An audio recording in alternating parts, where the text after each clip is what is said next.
Radio listeners. I'm your host for this episode of Hope for Humanity. My name is Valerie Abbott, and I'm an undergraduate student studying history and English. Before we begin what will hopefully be an informing and mind-warming episode, let me start with asking you to close your eyes. Close them and relax as I ask you to imagine an Indian. What pops into your mind? Perhaps you see a teepee, maybe a feathered headdress. Did any of you Disney fans see Pocahontas? Have you ever heard the wolf cry to the blue corn moon, or ask the grinning bobcat why he grinned? Can you sing with all the voices of the mountain? Can you paint with all the colors of the wind? Can you paint with all the colors of the wind?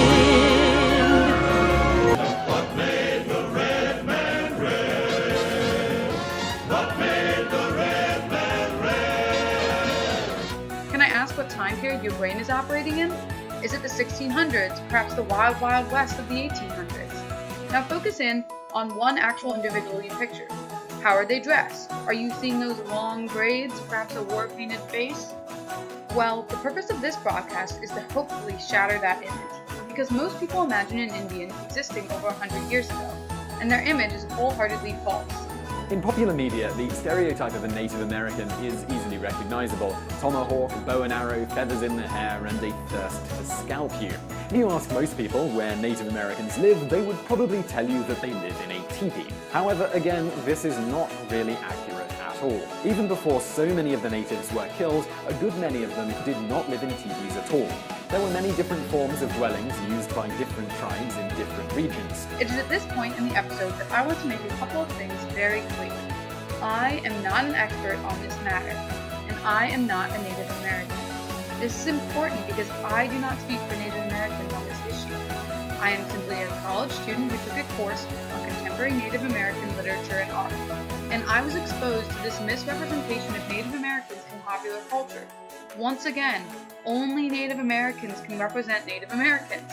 I simply want to help the average American become in tune with the problem of misrepresentation that is afflicting a large portion of the American population. This episode aims to point out some misconceptions and false pretenses that surround the image of Native Americans. Specifically, that Native Americans do not simply exist in the past. There are over 100 million Native Americans living in the United States. There also happens to be over 500 federally recognized tribes, and many of these tribes speak different languages and have different cultural beliefs. What this means is that under federal law, each reservation is its own distinct nation with limited dependence on the U.S. government and the state within which they are located. This domestic dependency relationship gives these independent tribes control over their territory. They can levy taxes on tribal members and even hold court cases with legal punishments. Contemporary Native American authors and artists are fighting the fight of reappropriating their own culture as we speak. But let us begin with a simple multiple choice question. Okay, this multiple choice question is meant for all the parents out there. It is Sunday morning and your child is up at the crack of dawn, of course, asking you to put on the cartoons. You see two shows from your own childhood and smile. Your first choice is A, Bugs Bunny. Choice B is Piglet. And then you see one of your child's favorite shows, The Fairly OddParents. So, what do you put on for your child that will entertain them while still being appropriate? I don't know if you're seeing where this is going, but the answer is none of them. I know you're thinking, oh, now she's going to insult the very fabric of my childhood and the current shows my own childhood is. But please give me a chance. Take a deep breath and realize I am not personally attacking you or your childhood for that matter. I simply want to point out some ideas which may have been conditioned into you without you even knowing, or what could be happening to your child as we speak. So let's go back over the multiple choice question with an open mind. Option A is Bugs Bunny, an oldie but a goodie, sort of. Let's listen to this clip where Bugs Bunny is partaking in a gunfight. One little, two little, three little engines. Before I comment, let's go on to option 2, good old Piglet. This clip is from an episode where Piglet is on an adventure across the country during what seems to be the frontier era. Hey, Porky, better scout on ahead. Keep a sharp lookout for Injun Joe. Dr. Fireman. Okay, Chippy. Okay, so maybe you're seeing what I mean a little more. These clips are actual episodes which appeared on television programs during the time of your childhood. and you didn't even see the visuals which accompany these pieces of audio, which makes the messages even more real. But I know some of you believe these racist representations of Native Americans are in the past, and that is why you may be inclined to choose option C. This is The Fairly OddParents, a show I happened to watch extensively during my own childhood.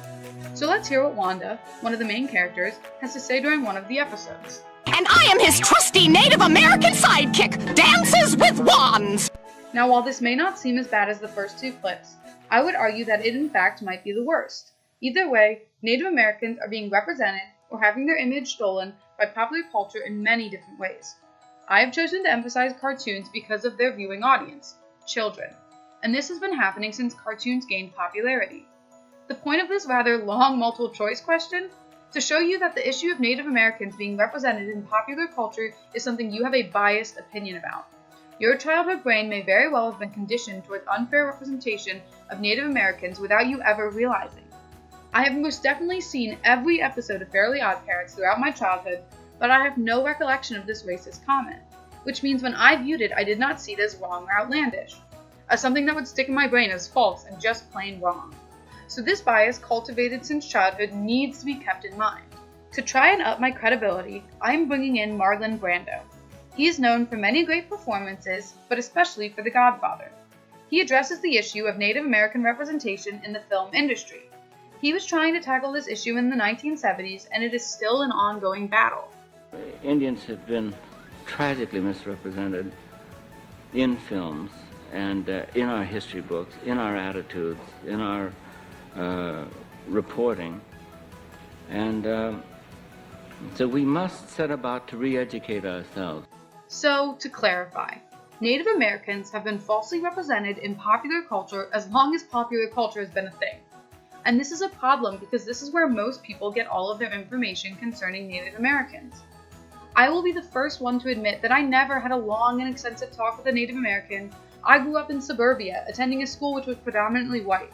And I'm not saying you have to seek out a Native American to not be a racist, but it is necessary to acknowledge that you do not have the right to represent Native Americans, just as I don't. Now, I'm going to trust all of you listeners out there with some very embarrassing information about my own childhood. I will give you an example of how misrepresentation manifests itself into our childhood, which then spreads into adulthood. From the age of about 5 to 10, I was an Indian for Halloween every year. Now I know some of you listeners may be thinking, why the heck is she even telling us this? That's nothing special. But it is. Think about what other people dress up for Halloween as. Witch, scarecrow, pumpkin, Wonder Woman, skeleton. The list goes on and on. And I'm sure some of you have been an Indian. But take a minute to really think about what it means to dress up like an Indian for Halloween. Would it ever be socially acceptable to dress up as an African American? What about an Asian American? Oh, hell no. How did it become acceptable to dress up like an entire race of people? Hint, hint, popular culture. So I get why this concept may be challenging for people. For your entire life, you have been surrounded by this negative representation in popular culture. And until someone points it out to you, you never notice. So, to conclude, I want to leave you with the words of a member of the 1491s. They are a Native American comedy group whose primary platform is social media. They compose pieces which make fun of the false information portrayed about Native Americans. They also take a more serious stance on important issues. But their main mode of communication is through humor. The main purpose of the group is expressed by Migozi Pensa, who is Ponca and Ojibwa. He sums up the main problem, which is how Native Americans are thought about by the American public. We have a forum and we're going to use it. Because the idea that we're really, the big idea that we're really trying to fight is, go cry over somebody else's tragedy, because we're alive and thriving, man. We have absolutely,